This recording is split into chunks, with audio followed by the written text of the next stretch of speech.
Hey there, A's Day fans. Welcome to our Thursday edition of our show. Coming to you today as the A's have a unique opportunity to kick off the weekend a bit earlier as they are kicking off a 4-game set tonight. We will preview all of that for sure. Today is Thursday, June 18th. We've got a good show for you.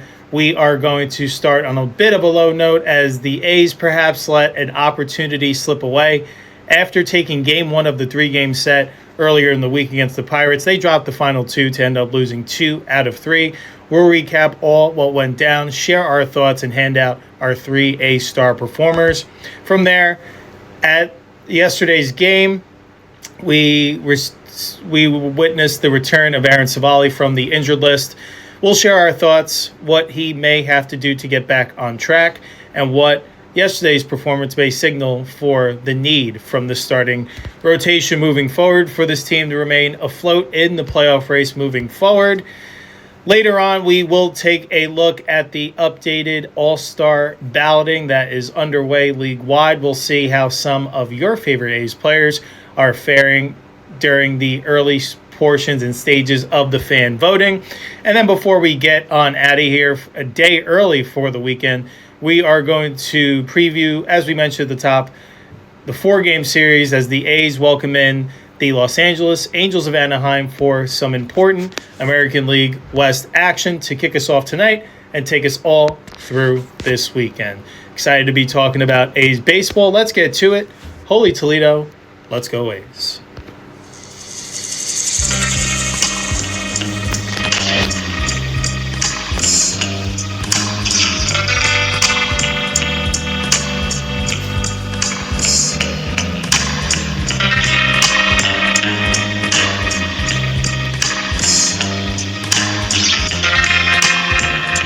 All right there, A's Day fans. Thank you again for tuning in to our Thursday edition. We want to make sure that we meet with you before the A's kick off against their next opponent. But before we do, we have to discuss what took place prior before we can move forward. Back from Vegas, the A's would return home to Sutter Health Park this past Monday as they would welcome in the Pittsburgh Pirates for a 3-game set. Monday, Game 1 featured the pitching matchup of Jared Jones going for the Pirates, going up against the A's right-hander JT Ginn. We would have to move ahead to the second inning to witness the game's first scoring. In the second, Jeff McNeil delivered an RBI single to left to give the A's the 1-0 lead. The next batter up, the big Amish Nick Kurtz, he smashes a 2-run home run, his 17th on the year as they now move ahead 3-0. In the fourth, the Pirates would get on the board against Ginn via an RBI single by Jake Mangum as they now cut the deficit to 3-1. In the bottom of the inning, the A's would answer right back. That's right, Jeff McNeil laced a 2-run home run to right field, his third of the year, as it's now 5-1 A's. In the fifth, now into the Pittsburgh bullpen, Zach Geloff adds on via an RBI single to increase the home team lead. It's now 6-1. It would remain that score through 6, following another strong performance from JT Ginn, who would depart after finishing the 6th inning. Ginn's line would read as follows: 6 innings pitched, 6 hits allowed, 1 run. It wasn't earned since it followed an error, 2 walks, 3 Ks. In the 7th, the A's offense would put this game to bed. Lawrence Butler knocks an RBI double. Jeff McNeil's big night continues with his third night hit of the night, being an RBI single. And finally, the 5-run inning is capped thanks to, yes, you guessed it, the big Amish Nick Kurtz with a 3-run home run to left, his 18th on the year and his 2nd of the game, as it's now 11-1 A's. Pittsburgh would get one more in the 8th via a solo home run from catcher Endy Rodriguez to bring the score to our final. For the A's, it went Ginn to Sterner to Barnett. Ball game over. A's win Game 1, 11-2. So JT Ginn, he continues to be brilliant. Another solid 6-inning performance, setting the tone. He improves to 5-3 on the year thus far and lowers that season ERA below 3. Absolutely setting the tone for his team. When he takes the ball on his day, there is an expectation that he expects to lead his team to victory.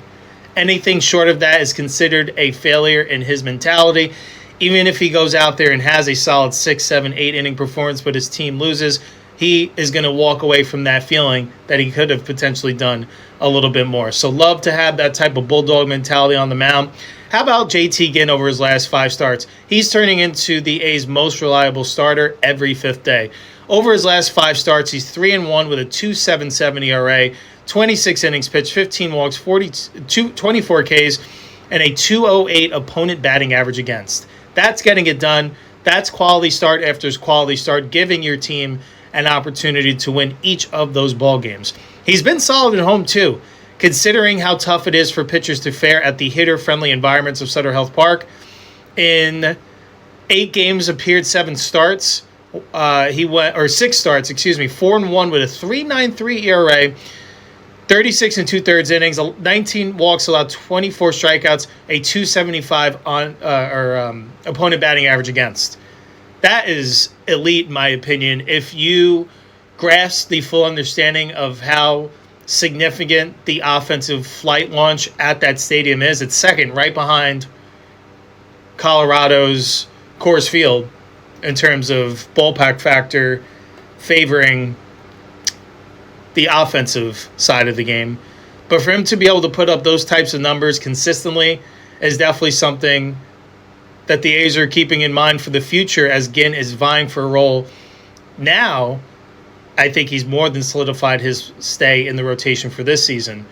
But now he's auditioning for the future, that they can envision a world where Ginn is at the middle to top of this rotation and he is anchoring roots into the ground of his professional career as we speak throughout this year.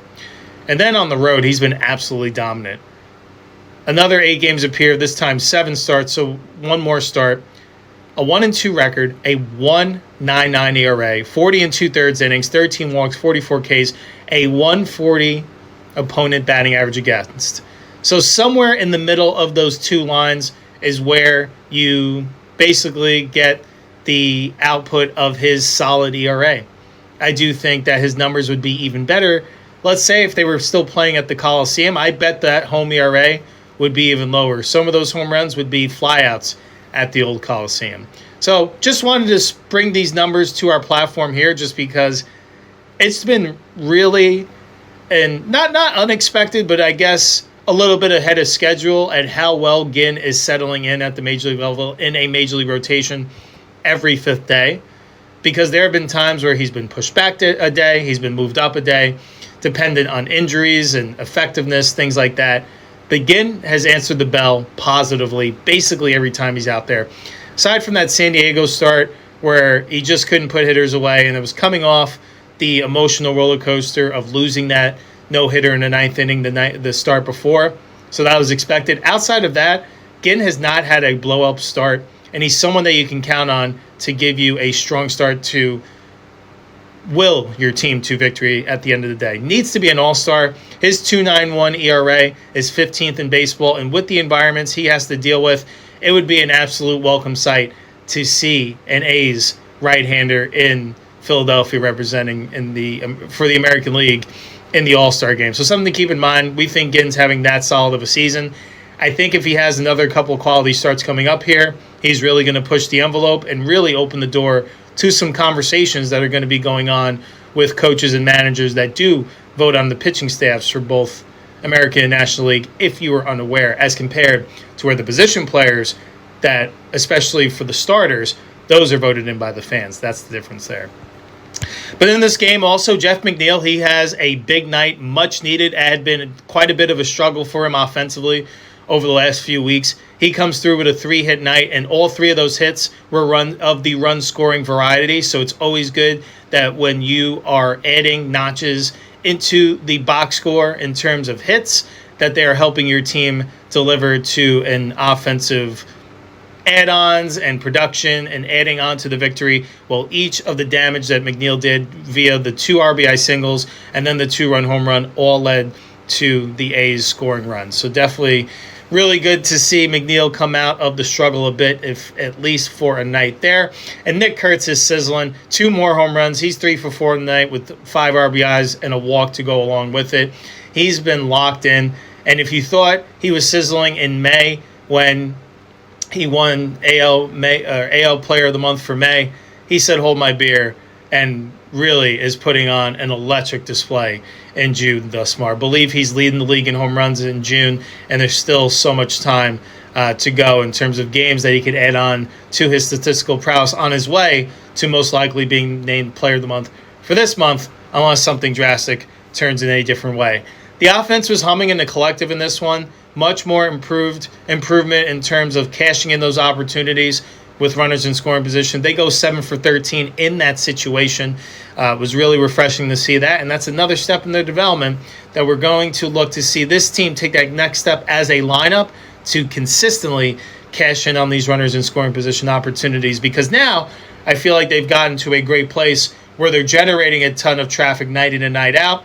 Now it's got to be more consistent, connecting games and nights, not one night coming through runners in scoring position, and then a week goes by where it's an absolute struggle, or 2 games on, 3 games bad. Got to try to find that happy middle and have a consistent team-wide approach so that when those situations do arise, they know what to do and cash in more times than not. But great way to start this series, without a doubt, a convincing victory. And Pittsburgh isn't the Pittsburgh of old. They're certainly competing in that tough NL Central where everyone seems to be humming with new intentions in 2026. But nevertheless, a good way to protect your home park. And it's much easier to go out there and win a series if you go out there and take game 1 of the 3-game set. Great opportunity. They take game 1. They flip their attention to Tuesday night action with an opportunity to win another series, as game 2 would feature Mitch Keller going for the Pirates, going up against Jack Perkins for the A's. Zach Geloff would get the A's on the board via an RBI single, which following a throwing error led to 2 more runs coming around the score. Following a nifty fly from Jacob Wilson as the game's 3rd run, the A's would immediately grab a 3-0 lead. Next batter up, Lawrence Butler added an RBI double, as it's looking good early for the green and gold. It's 4-0 A's after 1. It would remain that score until the Pirates get on the board in the 4th via an RBI groundout from shortstop Nick Gonzalez, as it's now 4-1. In the 6th, still holding on to a 3-run lead, the Pirates offense went to work. Brian Reynolds led off the inning with a solo home run to cut the deficit to 4-2, following a double by Ryan O'Hearn. That would bring Jack Perkins in his day to a close. Perkins in this one went 5 innings, 6 hits allowed, 3 runs, 2 walks, 6 Ks. After a Gonzalez K, N.D. Rodriguez brought Pittsburgh even closer as he delivered an RBI single to center, and now it's a 1-run ball game. It's 4-3 A's. In the bottom half, the A's would get one of those back, as Zach Geloff continues to rake as he smacks a solo home run to left, his 10th on the year, as it's now 5-3 A's. In the 7th, on now is Hogan Harris with 2 outs and 1 on, ensue the beginning of some heartbreak. Brian Reynolds leaves the yard for the 2nd time in this game, this time from the right side of the plate, 1 from each side of the plate for the switch hitter, a 2-run blast that ties the game up. It's 5-5. To the 9th we go, same score. On comes Elvis Alvarado, who had been dominant since his recall from AAA. He gets clipped once in the inning, and in a big way. Brandon Lau launches a solo home run to right field, and now gives the Pirates its first lead of the night. It's 6-5 Pittsburgh. The A's would get 2 on with 1 out in the 9th, but would leave them stranded there, having their rally come up just short. After it being a 4-0 game, ball game over, Pittsburgh rallies back to win game 2 6-5 and tie the series up 1-1. So Jack Perkins, he was better in this one. Ran out of gas, it seemed like, in that 6th inning. He's not able to record an out in the 6th. And you can tell, just based on the offensive output, he gives up the home run to kick off the inning. And then the double with nobody out really started that rally in that inning. So I thought it was a good opportunity to get Perkins out of there. It's definitely not the cleanest. There's definitely some command issues in terms of missing a little bit too much of the plate, but significantly better this time out than his last time out. I mean, going into the 6th, only allowing 3 runs, gives your team an opportunity to win that ball game. And being in the lead is something that you want on every 5th day. He accomplished that as well. It's really a shame that this one got away. Zach Geloff at the plate, he's sizzling, extends his hitting streak to 20 in this one. He had a 3-for-3 night, leading the offense with a home run, a double, and 2 RBIs. The rest of the offense, well, as a collective, was kept relatively quiet. Outside of Geloff, this offense went 5-for-31, 2 doubles, 13 strikeouts, and they went 2 for 12 with runners in scoring position. See, a tale of two nights. Last night they get 13 opportunities. They cash in 7 of those with runners on. They get basically the same amount and only cash in 2. And it still ended up only being a 1-run game. If you cash in one or more of these situations, it could really dictate the outcome of these 1-2-run games. Being in these 1-2-run games means you are playing a competitive brand of baseball, but the ones that come out of those victorious more times than not are the ones that are in the postseason dance, going on those runs, while those other teams are, well, we're right there. The teams that are on the outside looking into the postseason were right there. If one bounce went this way, if we won 2 or 3 more of these 1-run, 2-run outcomes, you see the difference of the conversation. That is one of a few aspects that separates the good from the bad teams. Because at the end of the day, there's professionals on all 30 of these teams. These are all the best players, or at least a significant portion of the best players in the world that are playing this game. So we understand that anybody can beat anyone on any given night. I'm talking about as a consistent collective. When we're looking at the end of the season, who's left there standing and who's out there on the outside looking in. These are one of the aspects, these fine details, when we're not wasting situations and opportunities to either build or add upon the lead or to come from behind, cashing on those opportunities that you generated by having those good quality at-bats and putting that pressure on the opposition. Now we got to get to a point where we're cashing those in more consistently. One night it's great, the next night it's not. Got to have some continuity mixed in there. This was definitely a game they let slip away. It was tough, especially seeing that ball leave the yard off Lau's bat. Just can't believe they were in that situation. And you hope you're not looking back on, and I've definitely marked this game down. I'm going to do this moving forward. If there's specific games where it seemed like the A's were in full control and then they let it slip away in the back half due to some ineffectiveness on the mound, but also not building on your initial lead as an offense. They scored those 4 runs really early and then basically coasted the rest of the way, expecting their pitching to be able to withstand that. Keep in mind, Pittsburgh coming into the series up and down the board in terms of offensive categorical rankings, we're top 10 basically everywhere. So this is a formidable offense that you can't sleep on at any moment. And you're going to see as we continue on this episode that they make that point ring home even harder. That's why you cannot keep your foot off the pedal. If you have that lead, double it if you can. Put up a crooked number late to don't give any hope to that team to hang around. And that's what they did in this one. The Pirates took advantage of some opportunities. They let their talented offense go to work, and they scored just enough to get back and tie the series at 1 apiece. This was an opportunity heading into the back half of this game where the A's not only had an opportunity to win this game, but to win the series by taking the first 2 of this 3-game set. And again, good teams take advantage of that opportunity.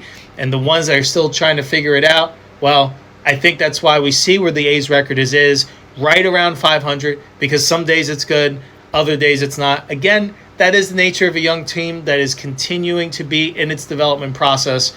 So you got to take it all with a grain of salt. Just want to bring to light some things that this team needs to continue to get better at and improve if they want to enter a new championship-style era in athletics baseball. So a deflating finish, no doubt, to Tuesday night's game, but nevertheless, baseball was played the next night, and it would provide another opportunity for the A's to go for the series victory. The Pirates, they'd be sending to the mound outside of Paul Skeens, perhaps their best right-hander, Braxton Ashcraft, as he would be going up against Aaron Civale. That's right. Welcome back from the injured list, Aaron Civale, as the A's look for a boost to secure the rubber match in this 3-game set. Unfortunately, for the most part, it was all Pittsburgh in this one. The Pirates welcomed Civale back with 3 doubles in the first, with 2 of them leading to runs scoring. Brian Reynolds had an RBI double, and right after, Ryan O'Hearn added a 2-run double to grab the immediate 3-0 lead. In the second, the Pirates would add on via an RBI single by Brandon Lau, and once again, Brian Reynolds coming through as it's now 5-0 Pirates. In the fourth, following a walk to Brandon Lau, Civale's day would be done. Civale lasted just 3 innings in this one, allowed 9 hits, 6 runs, 2 walks, 3 Ks. Perhaps his roughest start of 2026. 2 batters later, now on is left-hander Jose Suarez. Ryan O'Hearn mashes a 2-run home run to left. It's now 7-0 Buccos. In the sixth, the A's finally get on the board against Ashcraft, who was a tough nut to crack throughout most of this start. Jacob Wilson comes through with a 2-run single as the deficit is cut to 7-2. In the 7th, however, the Pirates made sure to extend this game, and their top 10 offense exploded in the inning. Marcell Ozuna smashed a solo home run. Spencer Horwitz drew a bases-loaded walk to bring home a run. Brandon Lau brought home another via a sac fly, and Ryan O'Hearn added an RBI single to complete the 5-run frame. It's now 12-2 Pirates. The A's would get 2 more via a solo home run from Henry Bolte in the 7th, his second of the year, and a solo home run from Zach Geloff, his 11th on the year, extending his hitting streak to 21 in the 9th in his final at-bat. Well short of what was needed as a collective. Ball game over. Pirates take Game 3, 12-4. They rally back after losing Game 1 and being down 4-0 in Game 2 to win the final 2 of this series, securing the 3-game series victory in the process. So welcome back, Aaron Civale. Perhaps, unfortunately, his worst start of the season. The A's were eager for the return of Civale, who was arguably the most consistent member of their starting rotation before he landed on the injured list last month.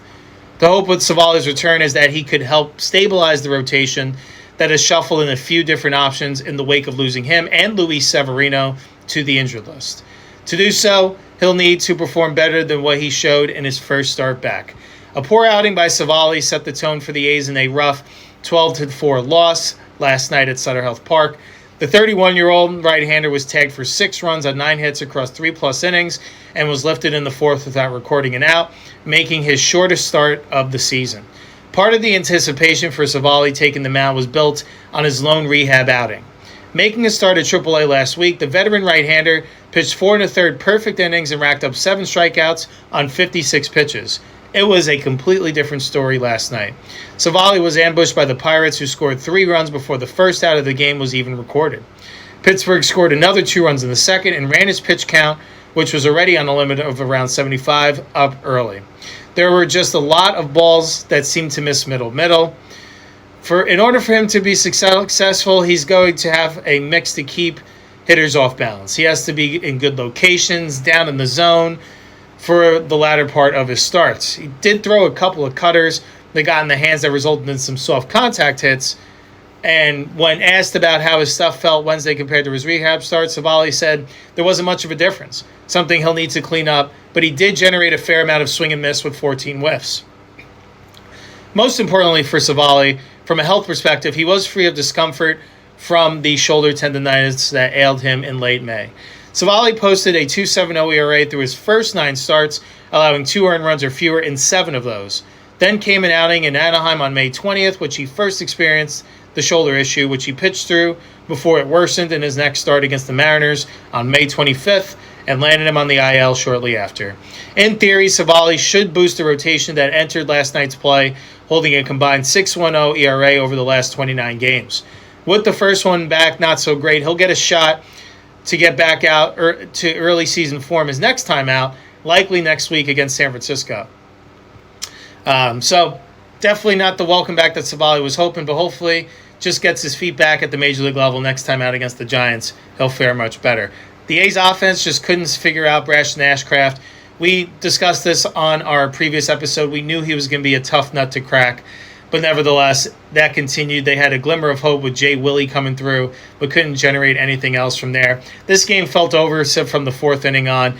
This was a really disappointing outcome in the series, especially with how it started.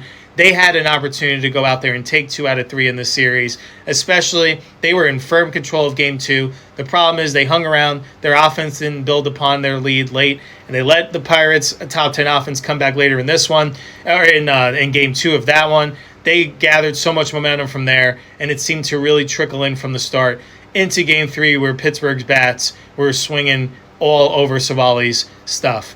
They need to learn to step on the pedal when available to continue the process of team development.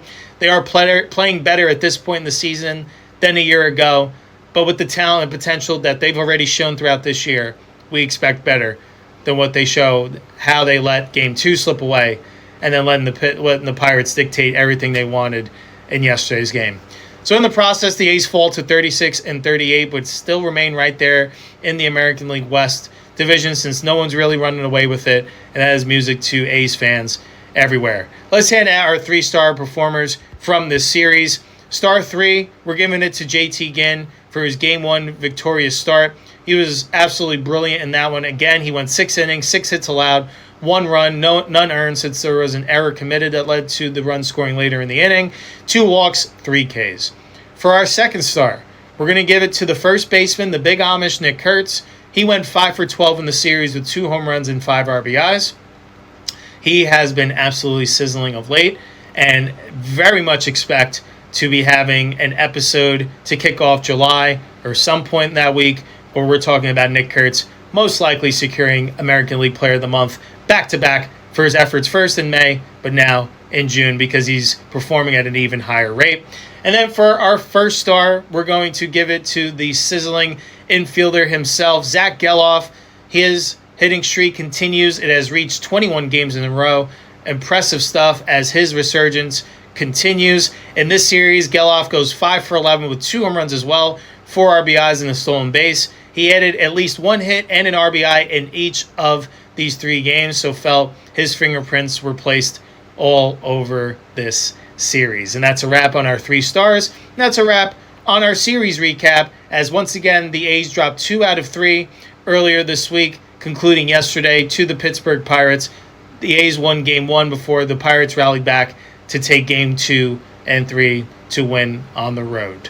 Before we move ahead to our Los Angeles Angels of Anaheim series preview, we're just going to give you an update on how some of the A's are performing now that All-Star balloting is underway. The A's have had multiple guys in the roster playing at or near All-Star worthy levels. Every team in baseball is given an All-Star every year, but this season, the A's should have multiple position players at the Midsummer Classic and possibly a pitcher. Getting 3 to the All-Star game would be awesome, though probably unexpected. Right now, however, the A's have someone who would be starting for the American League this season. That would be catcher Shea Langoliers. That backstop, affectionately better known as Bangoliers, is having a career season, slashing an incredible .281 with 344 on base and .439 slugging percentage with 18 homers. Each one of those easily leads the American League, as last year's American League starting catcher Cal Raleigh has struggled to follow up his MVP caliber year from a year ago. For comparison, Raleigh has already punched out 57 times in 41 games, while Langoliers has punched out the same amount, but in 64 games. A big part of Langoliers' huge season can probably be attributed to the half days manager Mark Kotsay has been giving him, making sure that he's not pushing himself too hard behind the plate and wearing down faster. While he started 50 games behind home plate, he's also been in the DH spot 14 times, about once a week. That has clearly helped him stay fresh in the batter's box in the early going and should continue to keep him ready through the dog days of summer and into the fall. Langoliers' closest competition for the AL starting catcher honors is Toronto backstop Alejandro Kirk, but that's not going to happen. Though he's second in votes at the position, Kirk has played in just 7 games and was only just activated off the injured list a few days ago. Unless a literal tsunami of votes comes suddenly his way, there's no chance that anyone other than the Athletics catcher will be behind home plate when the All-Star game gets underway next month in Philadelphia. Unfortunately for the A's, MLB goes with a fan vote for the starting lineups in each league, meaning the best player at a position may lose out to the second or third best just because they play in a bigger market. That seems to be what is happening with first baseman Nick Kurtz. A dark horse MVP candidate entering the season, Kurtz got off to a slow start as he hit only 1 long ball over the team's first 19 games. He was drawing his walks but not much else, while hitting mostly atop the lineup.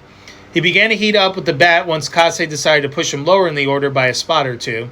First, it was his awesome on-base streak, which tied Mark McGwire for the franchise record.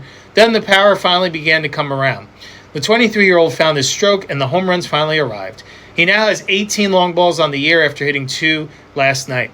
Not an incredible amount, but a solid number considering... he hit 2 a couple nights ago, actually.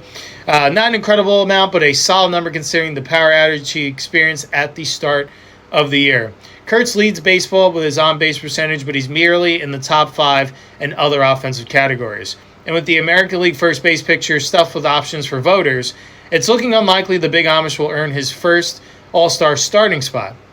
He's almost certainly going to get picked as a reserve for the squad, which will be his first time being named to the team, but will likely defer to the top vote getters. It's looking like it'll be a battle between current leader Vladimir Guerrero Jr. from the Blue Jays and first baseman Ben Rice from the Yankees. Rice is well deserving of the nod as he's having a fantastic year in the Bronx, but Guerrero Jr. is clearly riding name recognition as he's got just 3 home runs at this point. It doesn't make sense. The A's predictably won't have any other top 5 vote getters at any other position, most likely. They did, however, see one more name on the first update, outfielder Carlos Cortez. The second-year lefty garnered enough votes to place 11th among AL outfielders, ahead of names like Joe Adell, Stephen Kwan, and Taylor Ward.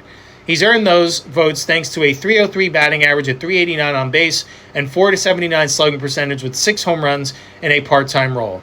His defense has left plenty to be desired, but Cortez has been a huge part of early successes, taking over a large part of Lawrence Butler's role on the team. The 28-year-old isn't likely to draw lots of advocates for his selection to the All-Star game, but it's always nice to see the casual fan acknowledge and reward successes where earned. And of course, keep your eyes tuned when they start talking about AL All-Stars being selected in terms of pitchers. I do believe JT Ginn deserves to be a part of that conversation. That's a wrap on our All-Star fan voting update. Those are the A's that are in discussion. We'll see if maybe Tyler Soderstrom can continue his hot sizzling for the last few weeks and really bust his way towards the top into the outfield discussion. Don't think it may be a little bit too little too late, despite the fact that Soderstrom is on his way to having a fine season once again. We'll see if time can change.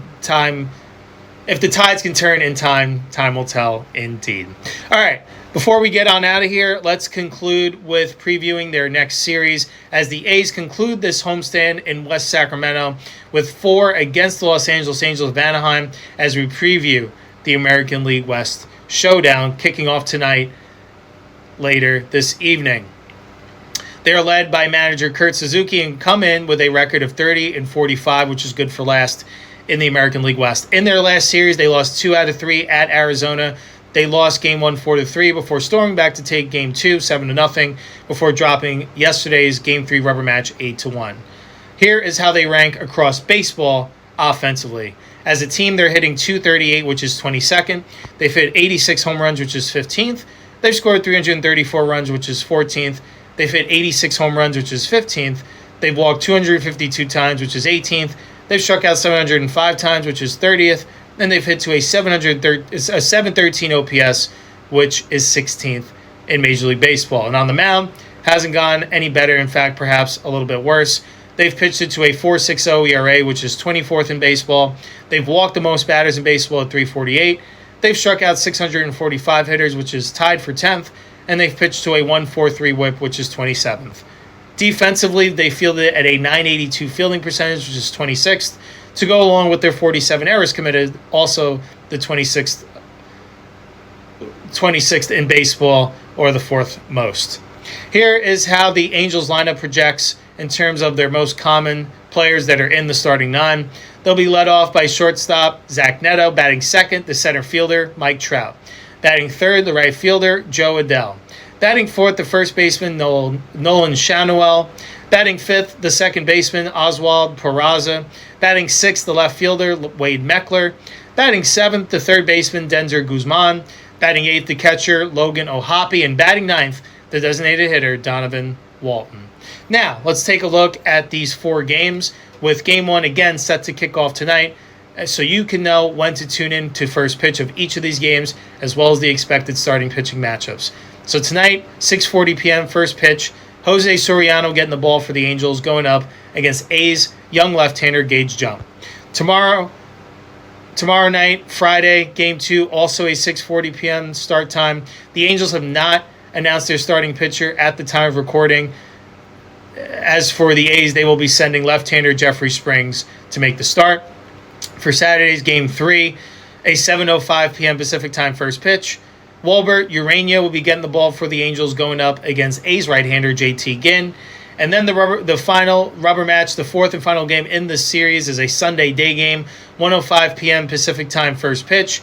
Reed Detmers will be getting the ball for the Angels, going up against A's right-hander Jack Perkins. Now, let's get to know these Angels starters real quick that the A's hitters are going to have to go up against. Tonight's starter, right-handed pitcher Jose Soriano. He's made 15 starts, going 8-4 with a 2.79 ERA. In 87 innings pitched, he's issued 42 walks, struck out 92 batters, and has pitched to a 1.23 whip.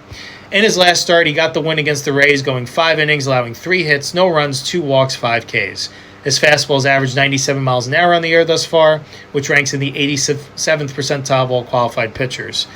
As for Soriano, he continues to establish himself as a breakout starting pitcher for the Angels. He has completely shifted his trajectory under the guidance of new pitching coach Mike Maddox.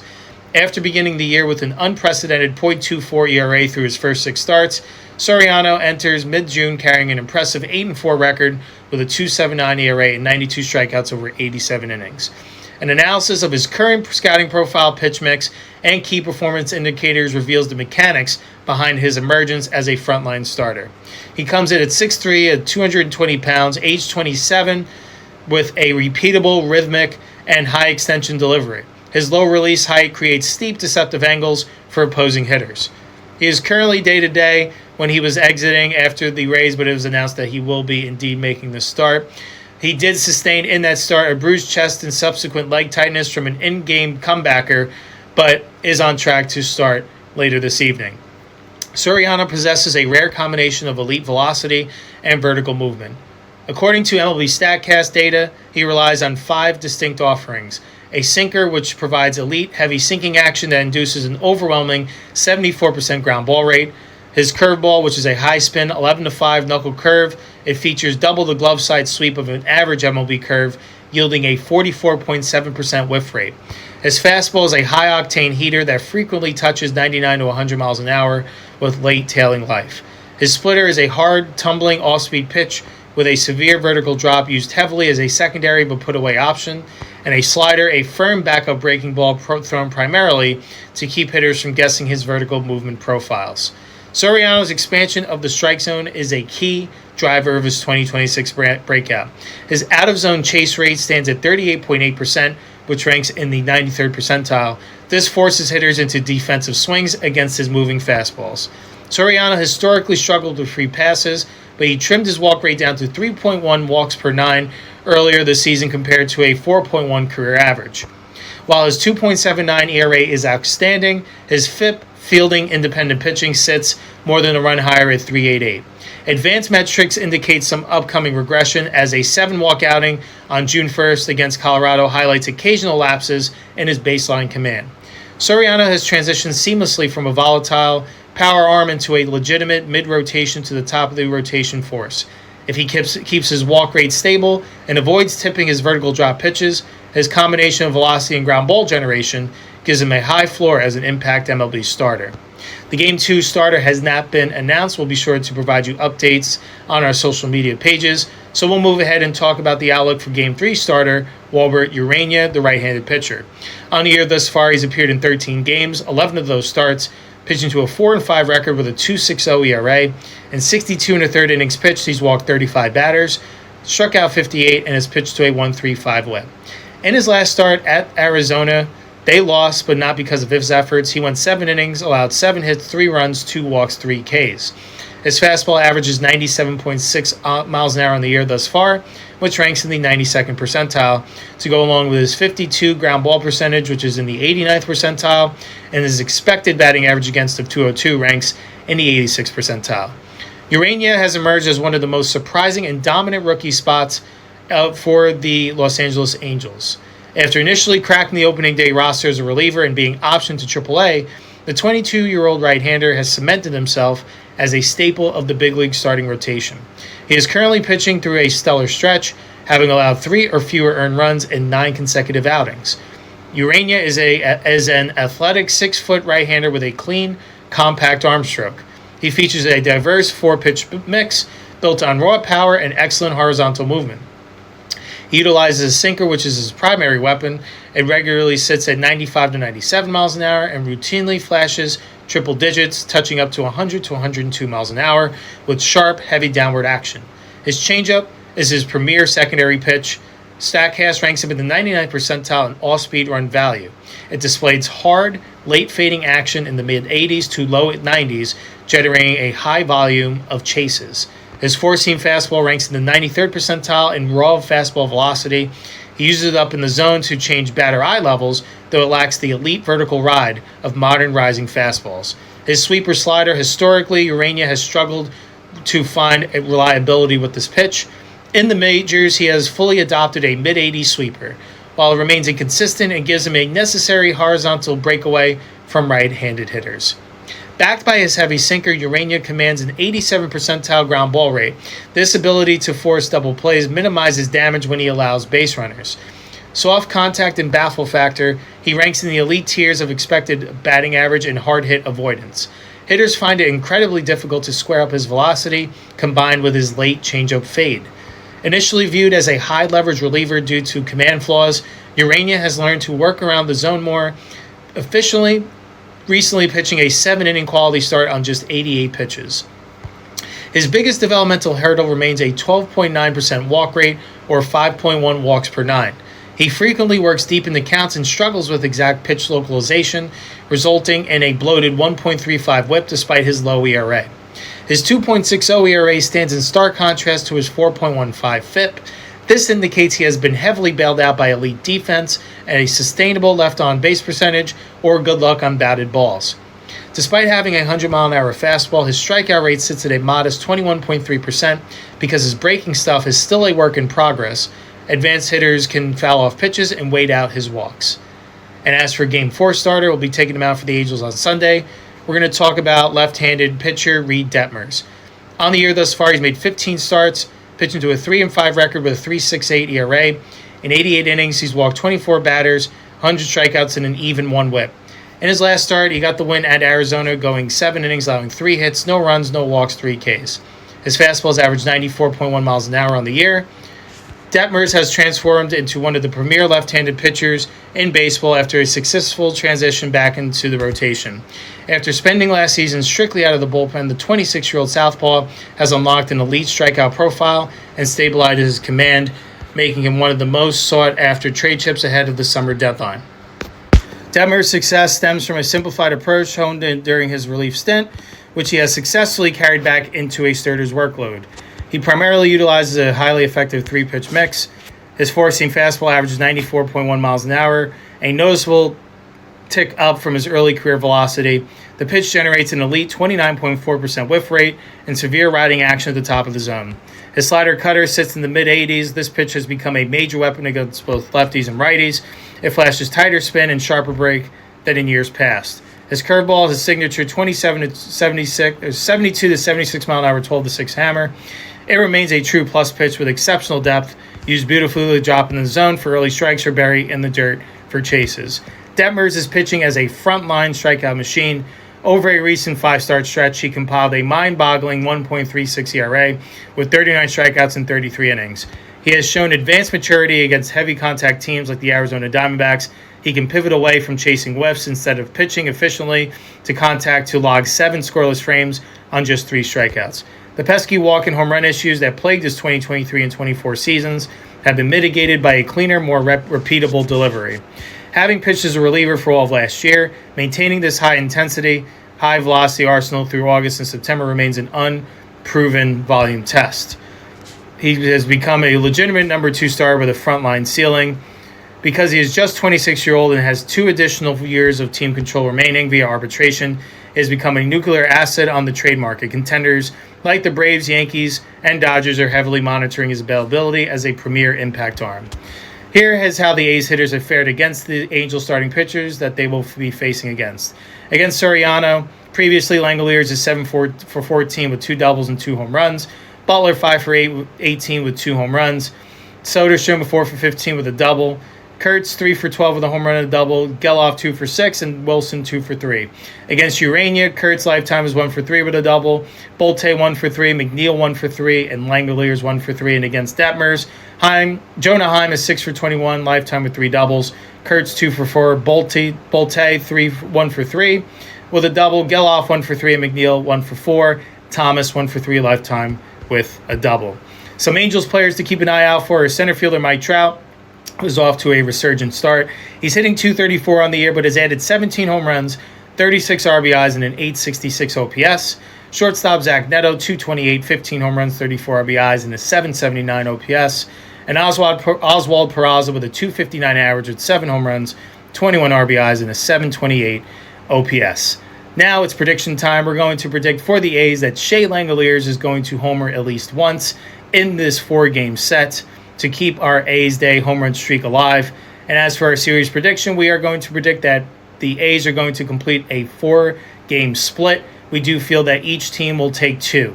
We do think that the A's will take the first 2, 4-3 and 8-6, before the Angels storm back to earn the series split by winning 5-1 and 6-4. And with that, that brings us to a close to another edition of A's Day. Hope you are all able to enjoy the baseball action starting tonight and taking you all through the weekend.